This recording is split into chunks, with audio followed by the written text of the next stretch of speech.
Gutter, DDR आणि बँकेचा विषय कसा मार्गी लावता येईल, पहिला एक चांगला वकील लावून त्याचा सल्ला घेणार बाबा हे विषय कायदेशीर कसा त्याला मार्ग लावता येईल आणि शिवसेना याच्यासाठी 100% हे विषय मार्गी लावण्यासाठी लोकांचे पैसे कसे परत भेटू शकते, लोकांना कसा न्याय देऊ शकतात त्याच्यासाठी हे विषय आम्ही हातात घेतलेला आहे। पण हे विषय 100% आम्ही मार्गी लावू आणि लोकांना 100% न्याय देऊ आणि त्यांचे पैसे परत कसे भेटतील त्याच्यासाठी आम्ही लढा उभा केलेला आहे। लढाला शेवटपर्यंत देऊ, लोकांचे पैसे 100% कसे भेटू शकते त्याच्यासाठी शिवसेनेच्या वतीने प्रयत्न करू।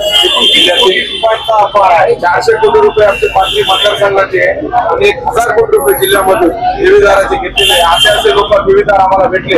एक ठेवीदारचे 1 कोटी रुपये, काही ठेवीदारचे 35 लाख, काही ठेवीदारचे 60 लाख असे गोरगरीब एक ठेवीदार आम्हाला असे भेटलेले सर्व्हिसचे पेन्शनचे पैसे 60 लाख रुपये त्यांनी टाकलेले। असे काही गरीब ठेवीदार आहे, जे मोठे ठेवीदार होते त्याच्या मनगटात जोर होतं त्यांचे पैसे त्यांनी दिलेले आणि जे गरीब ठेवीदार आहे त्यांचे पैसे आतापर्यंत भेटलेले नाही।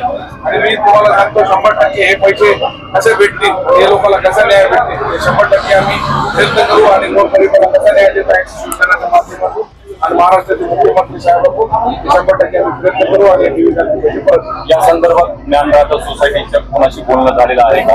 मला त्यांच्याकडून फोन आलेला आहे बाबा तुम्ही हे विषय हे करू नका। मी म्हणलं की बाबा गोरगरिबाचे पैसे तुम्ही कसं देणार, काय करणार त्याची यादी तुम्ही मला द्या।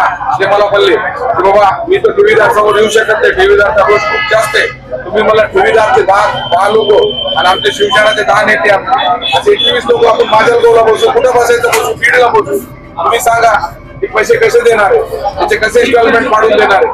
त्याच्यामुळे आमचे 4 दिवस आम्ही शिवसेनाच्या वतीने आम्ही त्यांच्या याद्या करणार आहे आणि अमाऊंट किती येणार आहे पाथरी तालुक्याची, मानवत तालुक्याची आणि सोनपेठ तालुक्याची, परभणी जिल्ह्याची आम्ही जिल्ह्याचा विषय घेऊ। जिल्ह्याच्या वतीनं तितके आमच्याकडे येणार लोक आम्ही ते यादी घेऊ, 10 लोक आमचे 10 लोक द्यायचे, असे 20 लोकांची त्यांच्या समोर चर्चा करू। या चर्चामधून काय निघते ते बघू आणि ठेवीदारला अजून सांगू असा विषय त्याच्यामध्ये आहे। नाही मिटला तो मुख्यमंत्र्याच्या दारी आम्ही हे विषय नेलेला आहे, मुख्यमंत्र्याच्या दारी हे विषय नेऊ आणि लोकांना कसा न्याय देता येईल। आपण कष्टाचा पैसा आहे, इथं काय इंडस्ट्री नाही आहे, इथं काय रोजगार नाही आहे, एकाचे शेत आहे, कोणी शेत्या विकून पैसे दिलेले, कोणी अख्खे वर्ष सर्व्हिस केलेली आहे त्याचे रिटायरमेंटचे पैसे। इथं काय पाथरी तालुक्यामध्ये असं काही साधन नाही, शेतीमधून गोरगरीब शेती करायची त्याच्यामधून पैसे कमवायचे, काही लोकांना शेती विकलेली आहे, खूप कष्टाचा पैसा आहे, लोकांना फ्रॉड केलेला आहे। पण हे पैसा आम्ही कोण 1 रुपया खाऊ देणार नाही। 100% या लोकांना कसा न्याय देता येईल शिवसेनेच्या माध्यमातून 100% फोन आला मला बाबा असा विषय तुम्ही मला लोकांना कसा न्याय देऊ शकते, तुम्ही लोकांचे पैसे परत देऊ शकतो, तुम्ही 100 रुपये द्यायचे त्याचे आज 30 रुपये द्या, त्याचे इन्स्टॉलमेंट करून द्या। त्याच्यासाठी माझी यादी बनवणं चालू आहे आणि यादी बनवून लवकरात लवकर ते यादी आम्ही त्याच्या समोर ठेवू। माझ्या डोक्यात अशी कल्पना आहे की महाराष्ट्राचे मुख्यमंत्री ते विषय तू काय बोलायचं साहेबांसमोर बोल, काय शब्द द्यायचं साहेबांसमोर दे, पण लोकांचे पैसे तर तुझ्या बापाला सोडणार नाही आम्ही।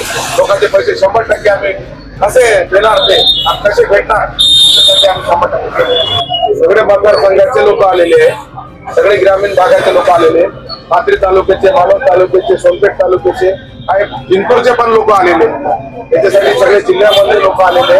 100% याला न्याय कसा भेटू शकते आम्ही हे विषय हातात घेतलेला आहे। हे विषय 100% आम्ही मार्गी लावू आणि 100% लोकांना न्याय देऊ त्यांचे पैसे परत।